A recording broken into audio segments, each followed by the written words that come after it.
feel like an unexpected entrepreneur? Like, you know, entrepreneurship happened to you. You didn't plan this out. How many of you know, you had entrepreneurship in your DNA and your genes and your destiny your whole time, or did you just figure it out along the way? I figured it out along the way. How many of you got a Harvard degree and a PhD in entrepreneurship? Well, I didn't get a PhD or a degree in anything other than the School of Hard Knocks. How many of you got a degree in the School of Hard Knocks? Excellent. Well, I'm here today to talk to you about something I've learned a lot about. I've learned about the subject of entrepreneurship. I know where you guys are coming from. Many of you guys, well, let me just ask, how many of you came from far away to be here? Like really far?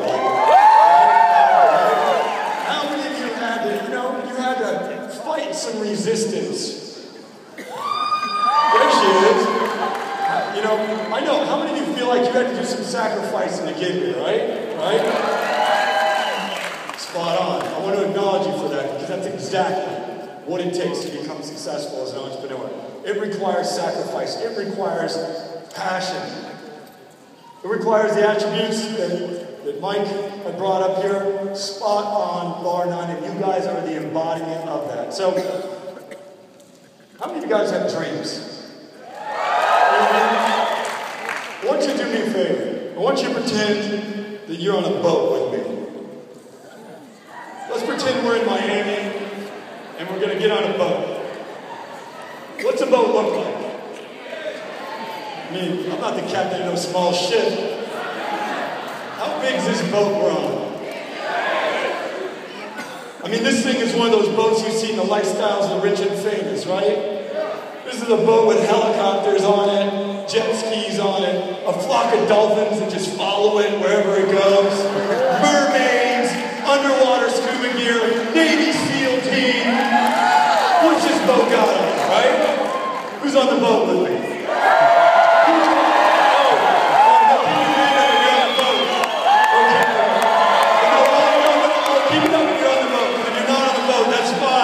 That's fine. We're going to set sail without you. I think every one of you is on the boat with me. We'll talk about boats a little later. I'm going to put my CEO hat on here for a second.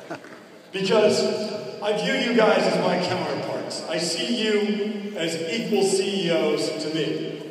All of us are on a different journey on the path to building a business that one day provides for your needs, and then soon provides for the needs of your loved ones, and then soon provides for the needs of your community, and then your province or your state, and then eventually provides for the needs of your family for generations to come. Is that not a goal that all of us have the right to share? I brought my son this week in Reagan, about to turn 3 years old, and I brought him because I wanted him to see my family, his family. I brought him because I wanted him to understand the word entrepreneurship before he understood the word job or corporate America or Wall Street or any of that other stuff. I brought him because I wanted his belief system and his programming to start fresh and have the right ideas and the right belief system from the beginning. I didn't have that. I had to reprogram myself. I still have to continue fighting the programming that was ingrained in me. You should go to work at 8 a.m. on Monday and be miserable by Friday and back to work again by Monday, right? I think all of us have our own set of programming and obstacles that we got to fight against. I'm here to tell you about the fight we're going to take together. It starts with this. I'm reflective about when we were in Kansas City 6 years ago or so. Who was with me there? Guys, look around you. Stand up if you were in Kansas City 6 years ago. Hats off to the pioneers of my sounds.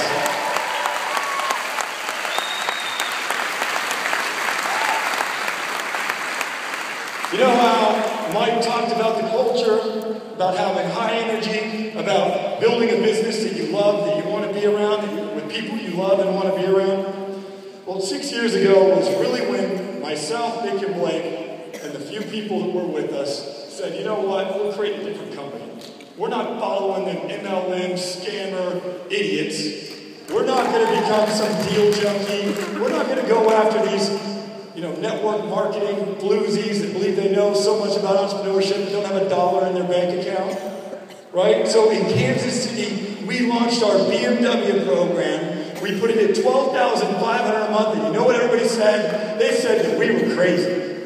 And now, everybody's got a car program, but nobody's got the car program.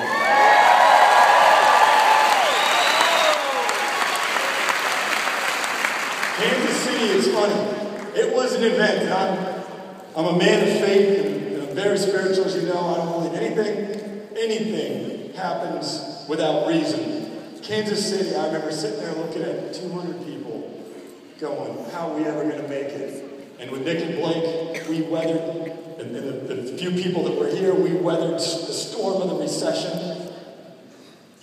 And if those of you familiar with the story, the founders had to go all in and invest all of our money because we believed in you, we believed in this opportunity, and we didn't care what anyone else believed. Right?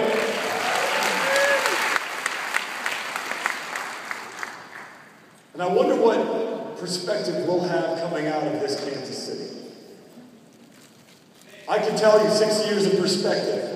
I got the chills coming through my spine when I walked in here and I saw those chairs. I never dreamed I'd ever be in a position to have a company as successful as ours. And to me, it was never about the money, and I know I share that same value system with Nick and Blake. It was always about you. It was about changing the world. It was about the right of an average person to have life, health, and prosperity. It was never about anything else. And that's easy to say when you don't have any money, and we were saying that all along when we didn't have it. And then, last year, in fact, it was 1 year ago to the day, if I recall. 1 year ago. 1 year ago to the day. My mom had just fallen down a flight of stairs. She is still tragically on life support on her deathbed in a vegetative state. Literally, if I go visit her and get her eyes to open, it's a good day. And unfortunately, that's because there's an attorney that's been appointed by the state to fight me to end her life and take her home as she was wished. And that was 1 year ago to the date. And I'll tell you why I share that tough story. Well, many of you have been there to support me, and I thank you for that. You reached out to me, you prayed for me, you adopted me. And I thank you for that. But I share that with you because something in life is going to occur to you as the CEO of your company. It might be as simple as your foot gets run over by a car. It might be as tragic as what happened with my family situation, having lost my father and mentor and mother back to that. But something will occur. And are you going to be fortified? Are you going to be prepared to deal with it? Is your ship, that boat that you just envisioned, is it set to weather a storm? Or do you let that sink in? You let that pull it back to port? Or are you going to set sail on the journey that is the legacy of your family? Which one are you going to do?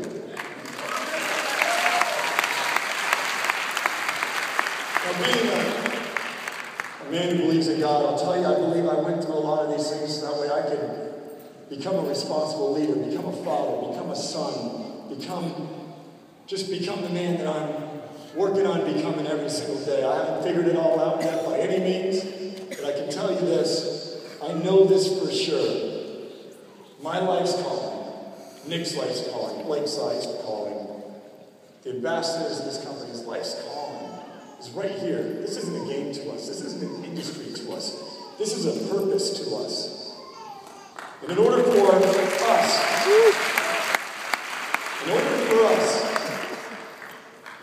us to embark on the journey that is that ship you visualized, in order for us to do that, we need to have clarity and certainty of leadership among us. We cannot do this by ourselves. But are you going to jump on this ship, prepare your family's legacy for a journey that we'll all talk about and be proud about 2 years, and 3 years, and 5 years, and 10 years, and for as long as we're blessed to live? Are you going to jump on that ship with us, or is it going to set sail without you? Because right now, this company is on pace to change history.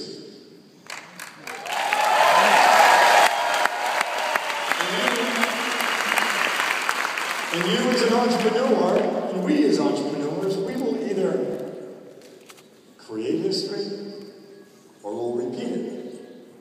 And I've studied every type of business I can. I've been on the inside and outside of companies that I admire, the Apples and the Zappos, and I've been literally looking for anything I possibly can to ensure that we, as a corporate team, the team that's here to serve you, doesn't repeat history. You're not going to hear me proud of where we're at. I'm proud of where we're going. You're not going to hear me talk about money. You know why? Because I bet my life savings, as did Nick and Blake, back in on you by buying that equity stake that we did in January with Life. All again. We went all in.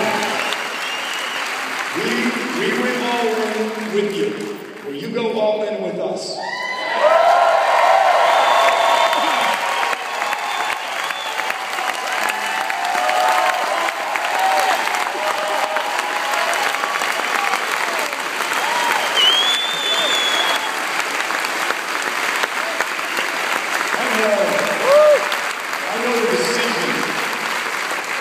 The decision some of you are about to make is going to be a tough one.